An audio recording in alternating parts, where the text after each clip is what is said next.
Nou, mijn naam is Henk Prins, mijn haas. Ik heb een soort vrije tijd, want ik ben een pensionado en ik ga er elke dag op uit. Wandelen, fietsen, brommerken.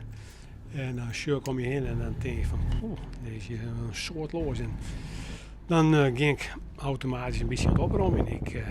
Ik heb altijd de fietstassen vol. Ik heb altijd de handen vol met rotzooi. Ik ben altijd aan het oprijden. Er loopt altijd wel wat om op te rijden.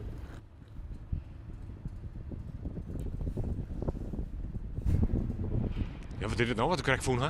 Dit is een stuk plastic, waarschijnlijk beschermingsmateriaal of zo. Ik weet het net precies. Het is dik foamachtig plastic. Maar zulke dingen vind je dus regelmatig. Ja, regelmatig. De laatste weekend vind ik dit een heel soort is rotzooi. En dat is, ja, ik probeer te achterhalen wat het komt, maar ik ben er nog net achter. Nou, ik doe dit net omdat het zo raar stiert, want het boeit mij net zo vol, maar ik doe dit omdat het een groot probleem is. Het is een grote ramp wat er heen komt.